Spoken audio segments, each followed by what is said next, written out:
Me, it's me. Are y'all, is it hot in here? I feel like it got stuffy. A little warm. Okay. Like, just a notch. It was 69 and then all of a sudden it went to 72. I don't know what happened. All the hot air in the room. Just me. Okay.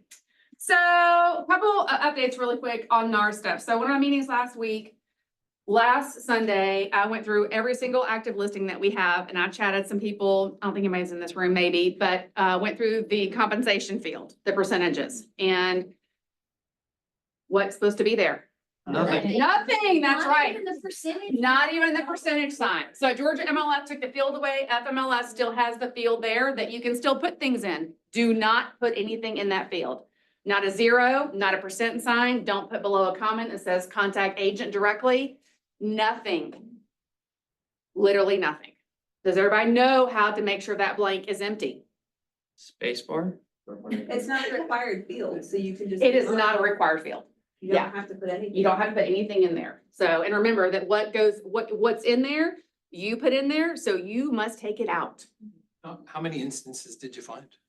At 135 active listings, I had about 30. Yeah. So I took screenshots, chatted people, screenshot, chatted people on Sunday afternoon. We're going through them regularly. My goal is to keep everybody out of trouble. Like I was saying, that we have confirmed that there are a lot of people waiting in the wings, looking and waiting for people to post things they shouldn't, say things they shouldn't. So just don't be the example. That's gonna be that's my sentence. Don't be the example. Does anybody have any questions on that? Not sure what to do, what not to do as far as what not to put in the MLS. Oh, part 2 of that is, there was a rumor about that there was a 2-click workaround. Okay, the word workaround is not allowed in this market center. We're not working around anything, period. That is not a real thing. It is nowhere in the settlement. There is no 2-click workaround. So if anybody has heard that, it is a lie. Don't do it. Like going to my website and then using that link to go to something else. Like don't do a 2-step process to share anything. So in the class yesterday, if you were there, Yeah. don't do. Ignore what she said. Yeah. Yeah. She did say There was a workaround, but she thing said 2 clicks. She was The like. rule is 2 clicks away. No, it's not. It is not a rule. Yeah. Okay. No, the broker boys went through the entire settlement and that is not a rule. Do not do that. Is that what an agent said? No, it was what the attorney said. Okay, Fantastic. but you know what, she said a lot, she had a big disclaimer, but Yes. there's so many different things buzzing, so thank you for clarifying, because we're gonna have to do this all day long. Yeah, Well, I think and it's I might hard put it on the, brokerage. yeah, and we are a very conservative brokerage, and so we are taking a very conservative approach just to not give anybody anything to do anything with. So, yeah, I And we think just, appreciate that. yeah, just stay out of trouble. I don't want any phone calls. All right, we're gonna change gears. I'm gonna go through some market stuff from Mega Camp and then about our local area. And then we got a 2-part that we're gonna do. Did everybody watch the market update with Gary video that was on for Mega Agent Camp? Does everybody watch that? I'm not gonna go through the whole thing because you guys can all watch that. He does a way better job than I do. Mortgage rates, obviously the hot topic right now, because what are they doing? We know. How many of you guys heard in this room from your clients, oh, I'm waiting for the rates to come down, before I do anything? Well, rates are coming down. What are they doing? Right. Yeah. When's the best time to buy? Now. Right now. 5 years That's ago. right, right now. Yeah, can't go backwards. Yeah, I think, what is y'all's plan to communicate with those people that were on the bench waiting for the rates to go down? Are you re-communicating with them that the rates have gone down and are going down and now what their buying power is on a $300,000 house, what that savings looks like? You'll have smart plans set up for that. And when you see the difference in the price, it's just like a few dollars, it's very, very small. Yeah. Now, I mean, their monthly mortgage, it's closing in. Yep. So, yeah, it's Yeah. not a big deal. So who's doing what in here to share that information? Y'all have email, smart plans? You okay? Sorry, I was celebrating, sorry. Oh. Come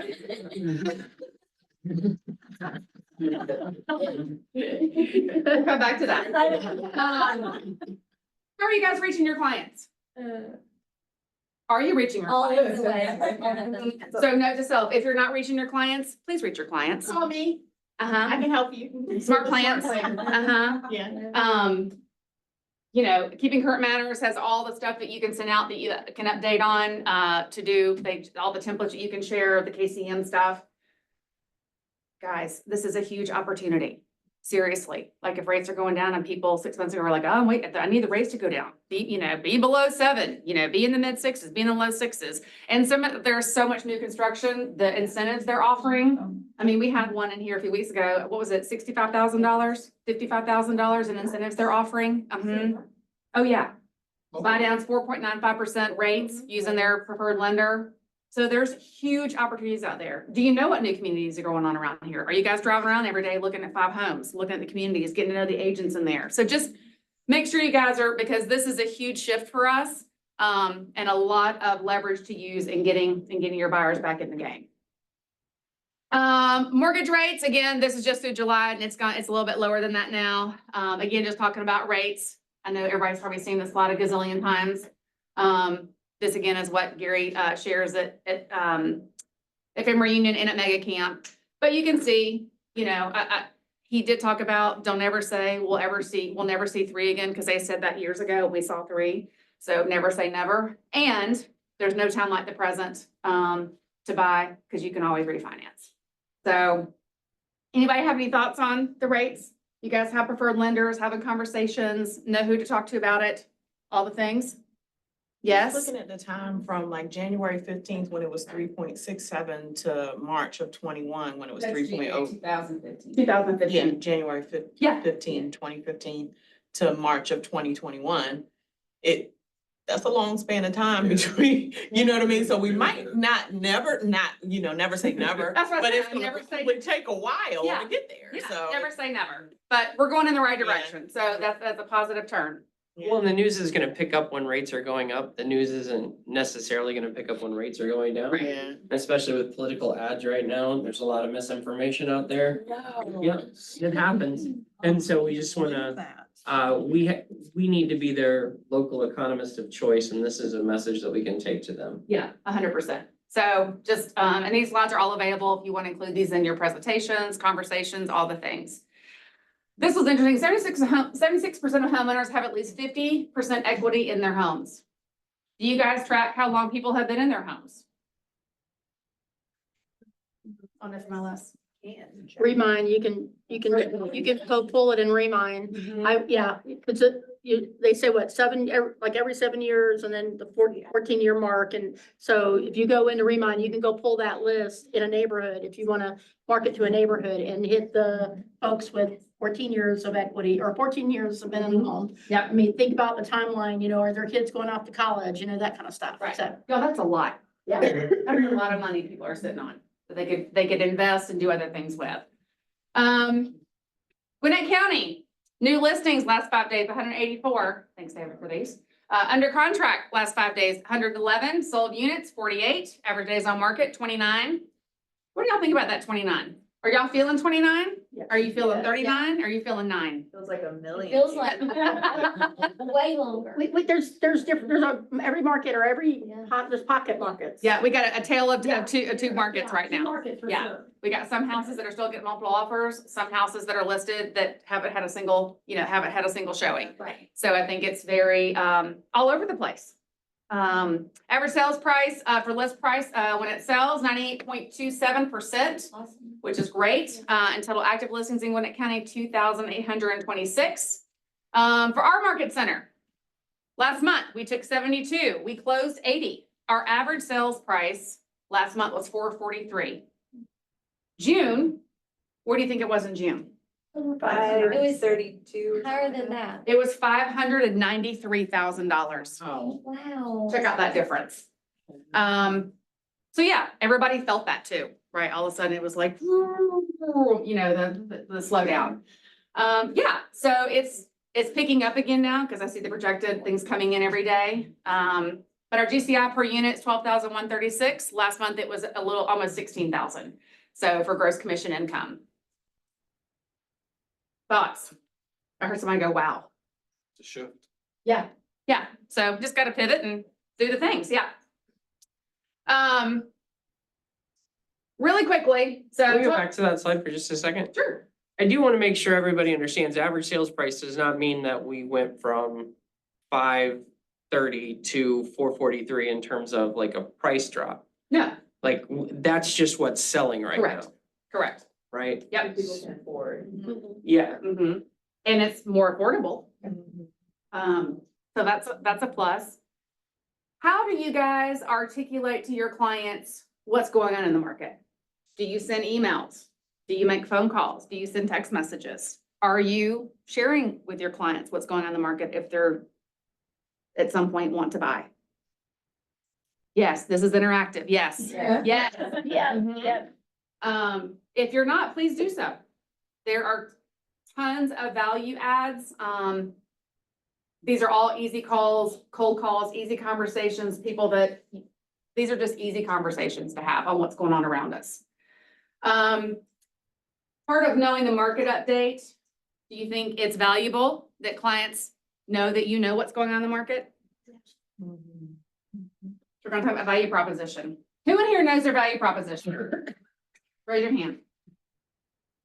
Will you recite it? That's why nobody wanted to raise their hands. I can We're like, I'm sometimes not getting fluctuate in- Yeah. With my, is it? 30-second version. Oh my goodness. Okay, I just want to let you know that I am the expert in your area. I work with all kinds of investors, first-time homeowners, and I have the best vendors behind me, the closing attorneys, the team at my Keller Williams office. I'm here to help you any way I can. Ugh, it's not good. Hey, that was Anyway, I have fantastic. more to it, but I do, I have individually, sort of with different people, Mhm. home buyers, investors. Yeah. Mhm. So if a brand new client comes up to you and says, hey, I'm looking to buy a $2.5 million house, tell me what's your value? What are you gonna say? I don't use WhatsApp. Don't use Y'all know WhatsApp. this. Yeah. Don't use WhatsApp. Do you have one? Do you have your elevator pitch? You better have one because that's what's gonna differentiate you, from what's going on. Who in here, when's the last time somebody in this room spent $15,000 to $20,000 on an experience? Not a trick question. 15 to 20? I have such a tight budget. $15,000 to $20,000 experience. Why am I doing read? Your wedding, your wedding, right? My wedding? No, I'm saying. Oh, a wedding. A wedding. Mhm. Anybody do that in the last year? Spend that much on an experience? No. not in the last year, no. No, we- Okay, we'll stick with the last year. We eat peanut butter and jelly at my house, so no. Yeah. That's because you spent $20,000 on that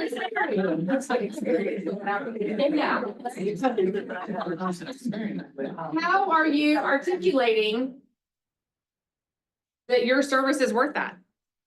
Because that's what you're asking them to Right. Well, pay. I think it's twofold. I don't think it's what you say. I think it's how you say it. It's the experience. It's how they feel. Mhm. How are they feeling when you leave it? Mhm. How do you make them feel? That's right. That's right. How do you make them feel? Give me some thoughts on what to you guys is a good customer experience. A human experience. Amen. What else? Human experience. What else? Okay, this might sound silly. Chick-fil-A.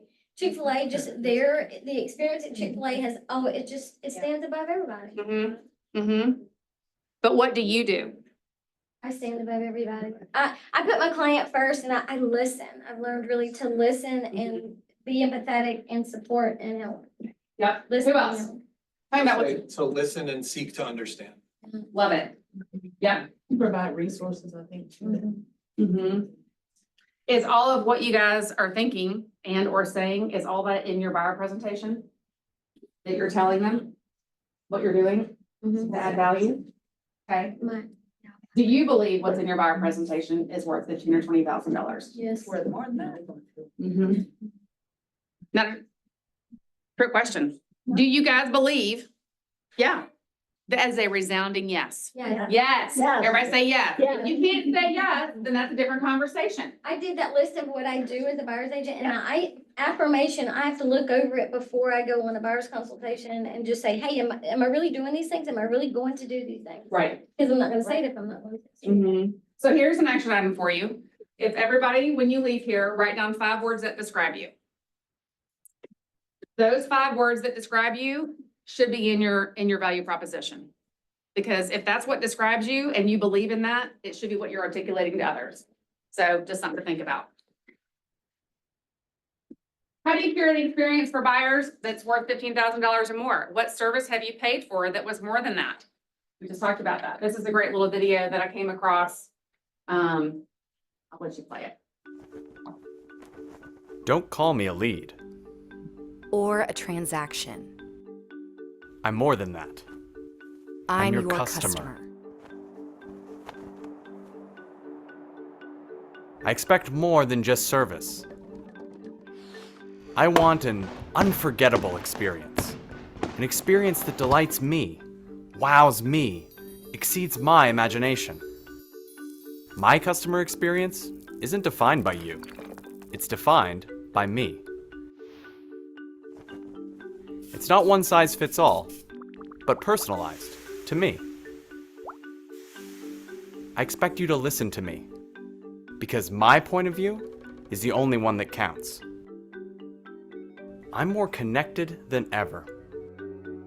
And the truth is, my reviews to friends and family can help or hurt your business. The story I tell about you depends on the experience you provide me. And I will gladly sing your praises because I know you care about me. You're customer-centric and put me first. I trust you because you're reputable, knowledgeable, proactive, and you communicate with me. You do what you say you'll do, and you do it well. You prepare me for what comes next. You check in to see how I'm feeling about your service. You bring value to our relationship and stay in touch even after the transaction. You provide an unforgettable experience. And when I think of real estate, I think of you and Keller Williams Realty.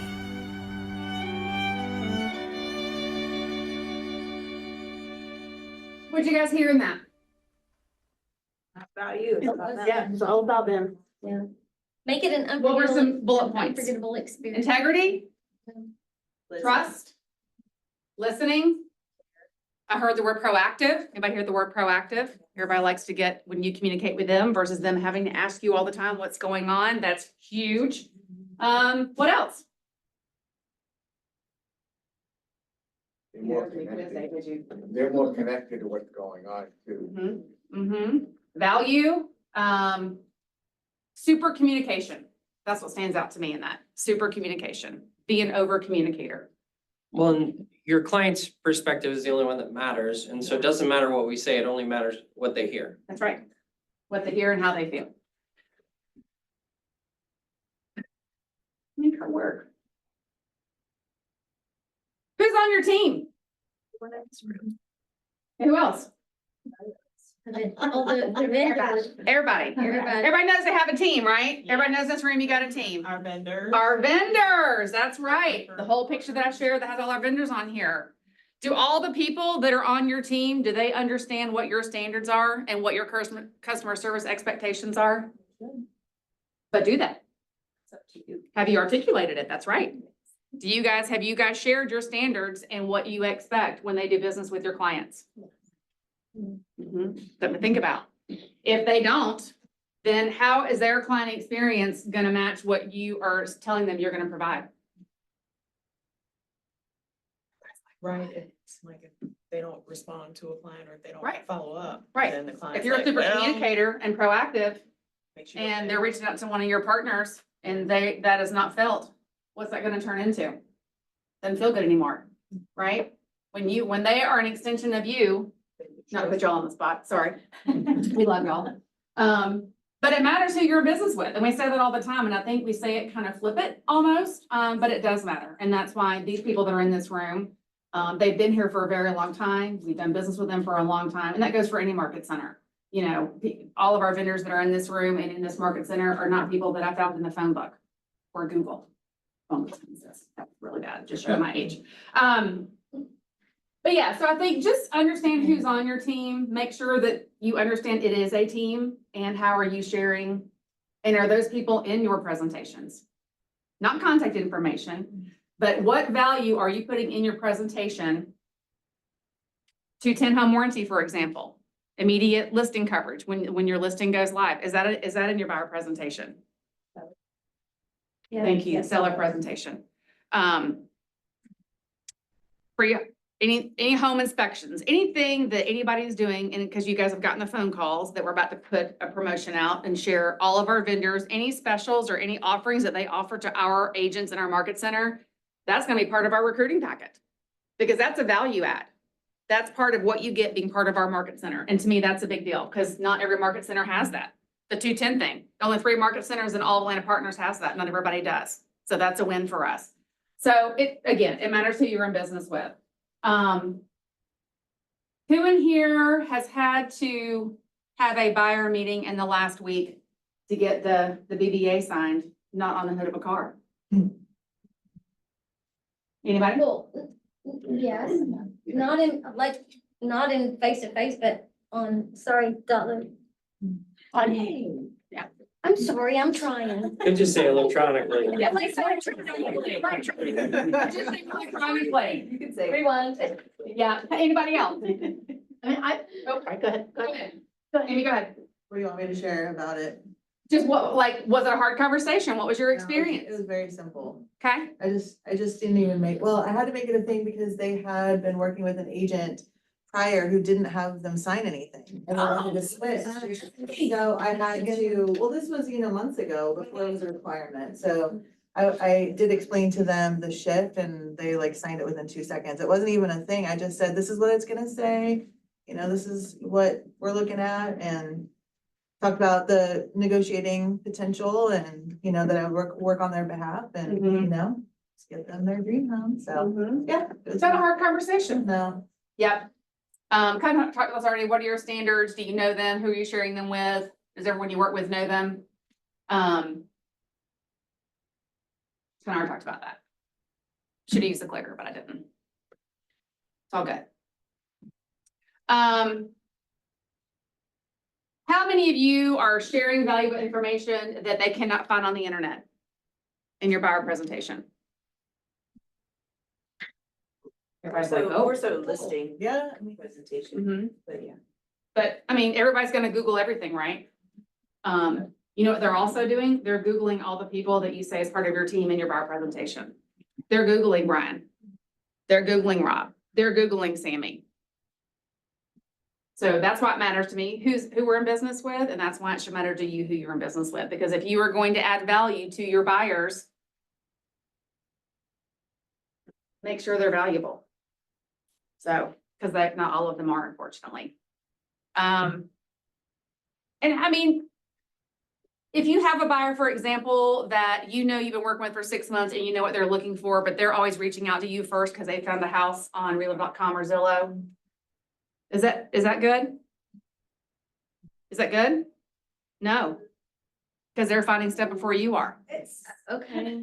I see your side. Yes. Thank you. What people are sleeping, breathing, like obsessed. Yes. And when you have multiple clients, you cannot give that attention to Zillow. So yes, it is helpful. And the way you can present that is something like, this is a partnership.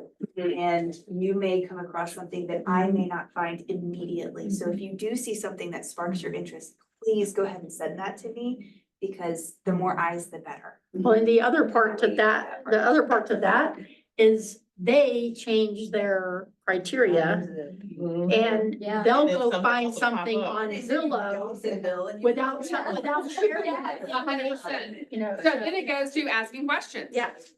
How many questions do you guys have that you ask before you start doing business with somebody?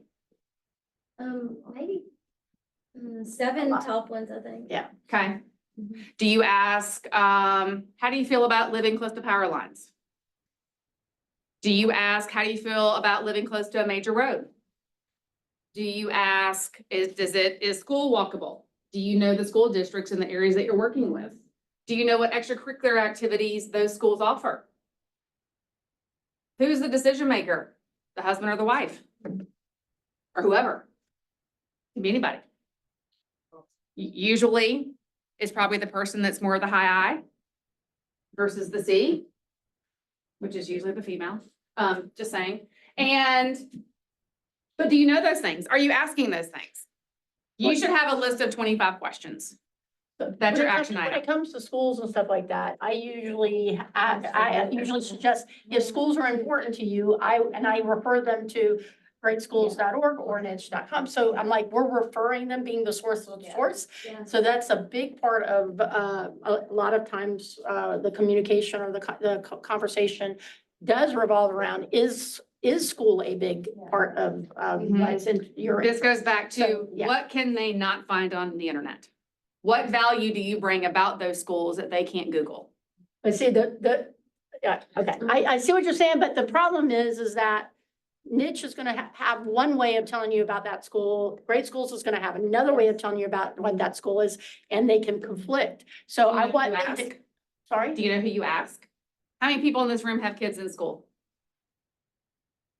You can ask parents, like, you know, like if they have kids that have special needs, if they have a special needs program. Like, I think I think we overthink it a lot on, there's a link for this, there's a link for that. You gotta think about what do you bring to the table that's valuable that they cannot find on the internet?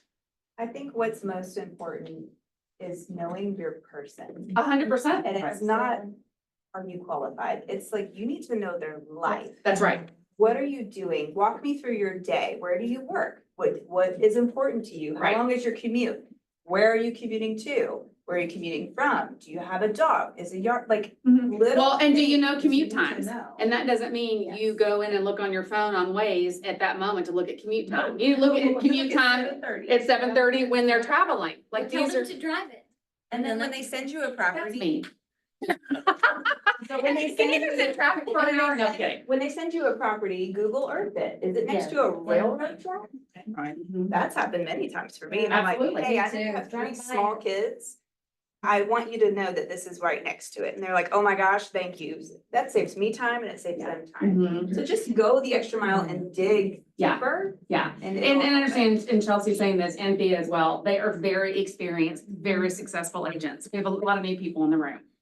You gotta ask questions, and the questions on what you're asking matter. So understand, because it will save you a lot of unnecessary work. Yes.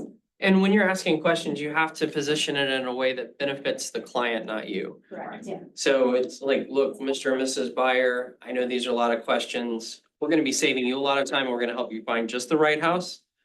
And so you have to communicate that value to them, especially if you have a high D. And high Ds, you're probably gonna cut your questions short anyway, so have the ones that you think are the most important. What's a high beat?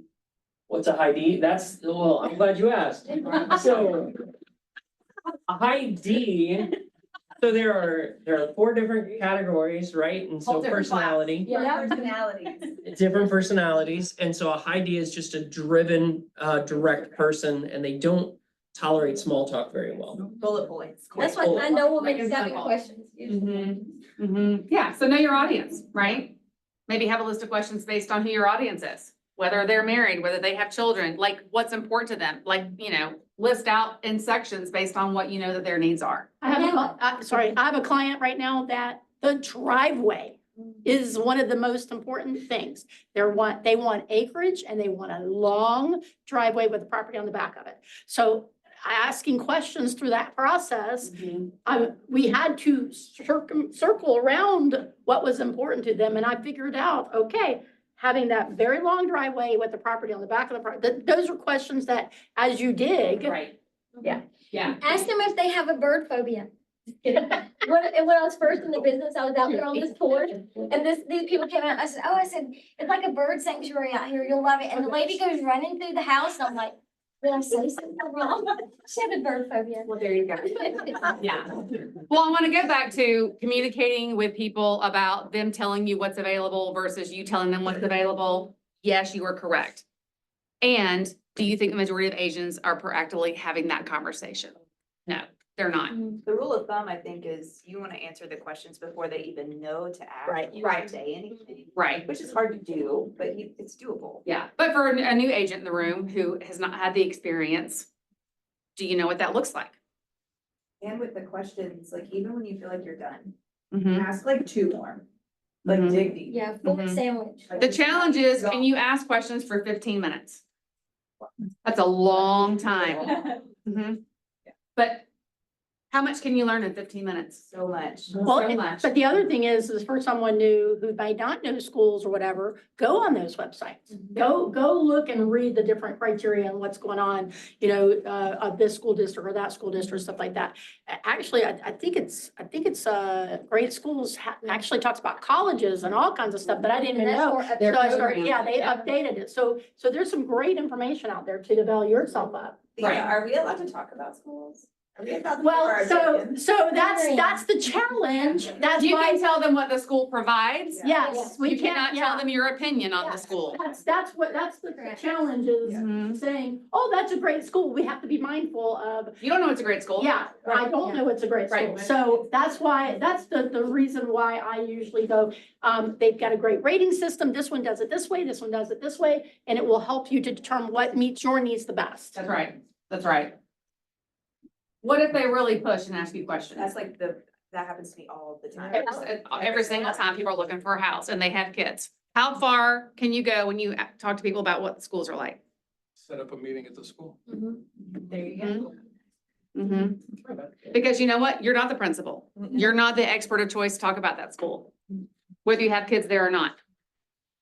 I have a situation I have a buyer in California, they're moving out here, they want to put their kids in dual immersion, Spanish dual immersion school. So I called the schools to ask questions about the different immersion programs. And I shared the information and it wasn't enough for her. So she's been going on these mom forums and Facebook Oh, and boy. asking, but it's been actually really helpful because the moms are like all about it. Because they'll be honest. My kid hated this school, like, whatever you do, don't put your kid in this school. Yeah. So, so anyway. Mhm. But you went the extra mile. I'm trying. to. Right. How valuable was that to them that you provided them that information? But it was, very valuable, yeah. Right. So again, just a tool, to add to your tool belt of how can you communicate with them before they have to ask you where they need to go to find information. I think it's really important. Well, and you don't know what's important to them. And I mean, that's, they might not know what's important to them until they, yeah. Mm-hmm. And you think about like when you go to a doctor, how many questions do they ask you to give you medicine? I'm like, dude, like just prescribe me. You can't even go back to the room until you fill out the form in the lobby. Yes. Like at least for the ones that I've experienced, it's just So like, think okay. about that too, like you are the doctor and you are finding exactly what they need. Right. That's why they're hiring you. That's right. That's right. Because you've gone to the expert in that field to understand what the needs You're are. a specialist. They're So that specialists. means, Chelsea, that means you can make them wait for an appointment. That's right. Yeah. We have a waiting room. You feel like you had more knowledge on the property before the agent did? We were finding information elsewhere that she wasn't going to find it, and some of that was. What sites were you on that you found different property information than what your agent did? Do you know offhand? I don't. But you know that you found You'd run a it. variety of different searches with different kinds of keywords to see if something would pop up, and like I was able to find a previous Keywords listing. like what? Just I had the property address and just a variety along those lines of add a word, drop a word, try to say for sale, include foreclosure to see if something screwy was there, whatever the case may be, to see if you could find additional photos of the house or some historic information of any sort. I find the property, I find how much the bank foreclosed on it for. I go to LADBS, LA Department of Building and Safety, and I get pretty much all the records on it, and before I even go to the door and knock on it or step onto the property. I'm a Yelper, big time Yelper. I Yelped everything. I Yelped the inspection person, the assessor, the mortgage, like anybody that had anything to do with the home. I looked at reviews and I used homeadvisor.com as well. Like for the termite inspection, I would see who in my area was recommended, kind of like the Angie's List idea, but I used a lot of internet searches for things. I would be curious to know what I could provide that you would perceive valuable, so valuable to say, wow, they seem to know what they're talking about. I want to choose them to represent me. For people with kids, I think schools is a major, major thing. I mean, know everything that school has. Know what extracurricular activities they have. Know the programs. Know how the school is and compared to other districts in the state. What makes them stand out. Any recommendations for other neighborhoods that would meet my needs? Any super secret houses that weren't listed that you knew about, that would be great. All the things that you can't get online are the things that I want. Don't repeat what's on the website because presumably I did my homework already. Sure. It's those local things that you know by being there that I can't see that are incredibly helpful to me anyway. That panel? It was like 7 different ones that they just put into one film. Yeah, yeah. But I think last we had talked about, or yeah, when we did the panel about Jason Dorsey, who was at Mega Camp, he talked about the generational relationships. So various ages on here, they're all looking for homes differently. How are you sharing that information? How are you understanding what channel they're speaking on so you can speak the same way? Brian? You guys know that Angie's List Home Advisor, everything that is there is paid for. There is no qualification Word of or mouth. saying, yes, they're great. Right. In general, they're the lowball cheap people that are gonna That's do right. crap work. That's right. That's the same thing with, just fun fact, the Better Business Bureau, you pay to be part of that. I mean, people constantly click on those links and think that they're learning something and all we get is a bill for Yeah, it. So it's like, yeah. But guess who's doing that? All the people out wondering who they're doing business with, yes. Well, if you're trying to tailor your conversation to your client, one of the questions that you can ask is, what is your experience with, or what do you know of, or what do you know about, Mhm. right? So what do you know about the schools in the area? What is your experience with the schools in the area? That kind of a thing. So you don't want to, basically you want to meet them where they are, Mhm. because not everybody's going to Google everything. And some people are, so you kind of want to be able to discern, who am I talking to? Right. So that you can tailor your conversation to that person. Mm-hmm.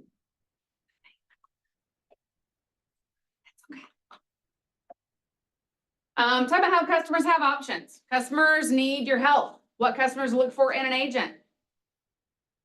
52%, helping them find the right home. Do y'all agree with that? Mhm. Maybe. Help negotiating terms. Yes. Mhm. I think it's kind of low personally, 14%. I don't think they're educated. Yeah, agreed. You probably would. Help with price negotiations, kind of the same category. Price on comparable homes. Help with paperwork. That needs to be like 52. Yeah. Especially in the digital age, because you think about, the older age bracket, we still have people that want a wet signature. They want you to sit at a table and go through every single thing on there. Are you able and capable and confident to go through every single thing that's on that contract? Yep. Can everybody say yes? A lot of changes have happened. Read it. Yep, got to read it inside and out. We're not gonna talk about sellers right now. Buyer on this side, agent is honest and trustworthy. Agent experience, reputation of agent. Agent is a friend or family member. Agent knowledge of the neighborhood. Not as high as I would like. What's important to them? I think now it's way more important than it was 2 years ago when you could sell anything to anybody with a pulse. How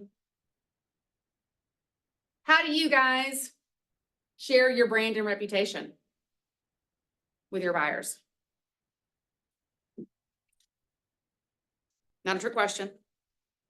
Are you on social media? Do you post your Google reviews? How do you socialize or socialization with your branding on who you are? How do you reach people? You posting? Thoughts? Is anybody, I know you're posting. I know Thea posts.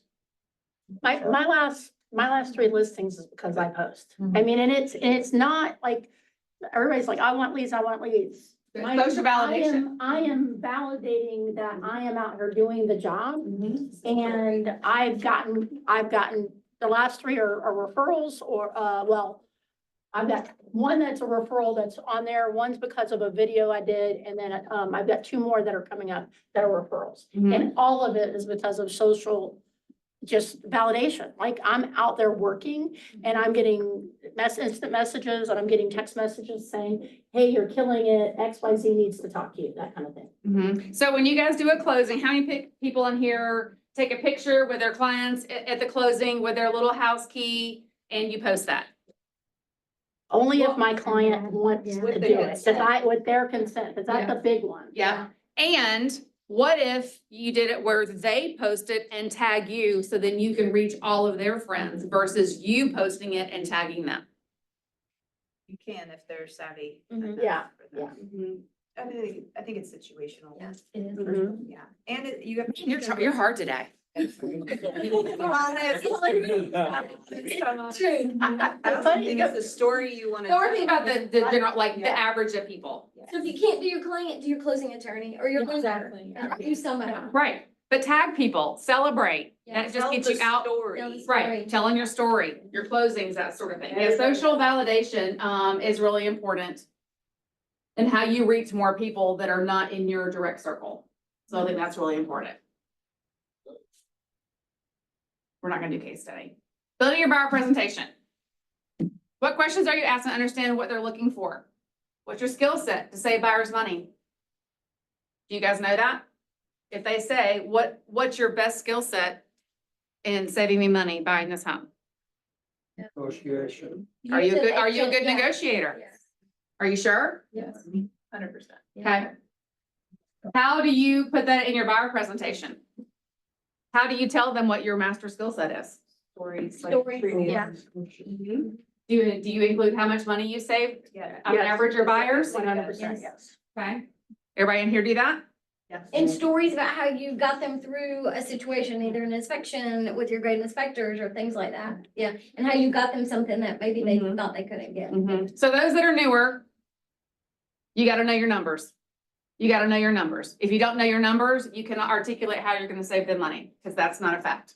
That's a feeling. And they don't care about your feelings, they care about theirs. What can you add to your buyer presentation to show your reputation? Google reviews. Yeah, testimonies. I have an agent who actually put in with the permission, she asked for her past clients to use them as references. Like a job. Yeah, so something you could add to there, and just say, call them, ask them what their experience was with me. I think that's a really great one. For those in here that listen to MRA podcast with Jason Abrams, Robert Lucido, this one particularly is amazing. This one pager that's right here.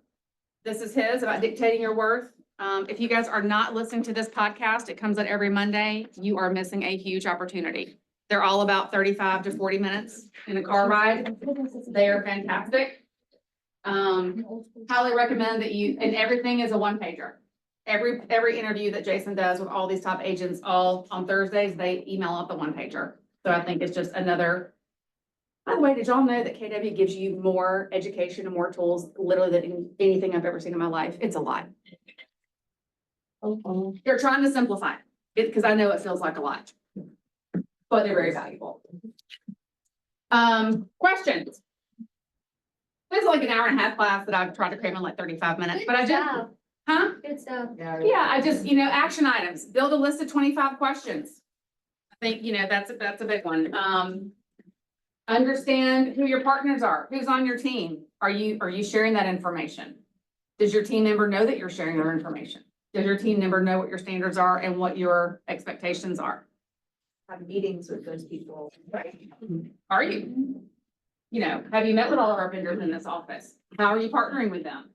Do they understand things have to go through you, don't go through you? Yes, Rob? And I think it goes both ways. I mean, you all gotta remember, everybody in this room is human. That's right. And we're dealing with humans. That's right. There's human interaction, there's gonna be human assumptions, and not everyone is perfect. And reaching out, I mean, we had a situation where we didn't do a great job for one of the agents here, and she let us know. She said, I think I see some issues here because you can't fix it if you don't know it's broken. That's right. And Communication. it goes both ways too. And sometimes we'd like to say, hey, maybe you should be saying this. So it's kind of good to have that, because I'm gonna say, everyone, who's trying because they always show up every day. I mean, those are people you need to be working with. It's the same with us. That's right. As vendors, like when we see, oh, this is a great agent, we know they're out there, we're gonna do our best. Or you see someone's like, they don't know what's going on. And then we get the phone calls, it's like, what do I do next? We're getting phone calls in our office asking, what do we do next? Yeah, that's not good. Then the agent's not there doing it. And it's like, okay, maybe. If you haven't communicated what's next, you've missed the boat. Precisely, yeah. Yep. And I think everything you're kind of going over is almost like a lot of basics, as everything evolves. And, when I was doing real estate many years ago, this buyer broker thing we thought was the end of the world. We're talking 25 years ago.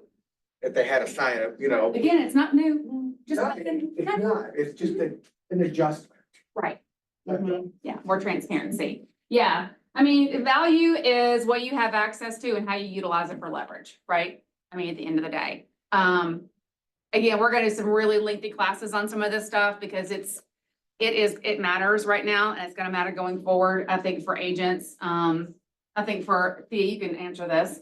For agents have been doing this for a while. We are in a huge opportunity in this. I'm excited. Yeah, I am so I mean, excited. because it goes back to what the fundamentals were on why people got in the business and what you should have been doing to begin with. And you have to be educated. You have to know how to have a conversation. You have to have a conversation. Well, and I'm excited about the conversation I've had with these most recent listing appointments because I come in with the education and being able to have the clear, that-minded, positive attitude towards what's going on. And it is very much a non-conversation as far as like any pushback or anything like that. Right. And, you know, my listings have all said, yes, I don't see why I would never, why wouldn't I offer it? You know, that kind of stuff. So it's all about like that opportunity to go in and have very, like, educate and with you know, with your experience and stuff like that. Yeah, 100%. Any questions, thoughts, feedback? Everybody's like, wheels are turning. I love these conversations. Yeah, I think we gotta keep having more of them. Good stuff. Yeah. One of the, and it sort of goes back to what you're saying, but one of the phrases people like to think about is the golden rule. And most people get the golden rule backwards. It's not treat people how you want to be treated, it's treat people how they want to be treated. That's right. And that's where all those questions you're asking, get back to them. That's right. That's right. Yeah. How do they want to be treated? And walking into the conversation of like, there you are, instead of here I am, Right. you know, that's the posture of your heart. You gotta change that. That's right. It's gotta be about them. Yeah. Come replace the curiosity and a servant's heart. Yeah, all day.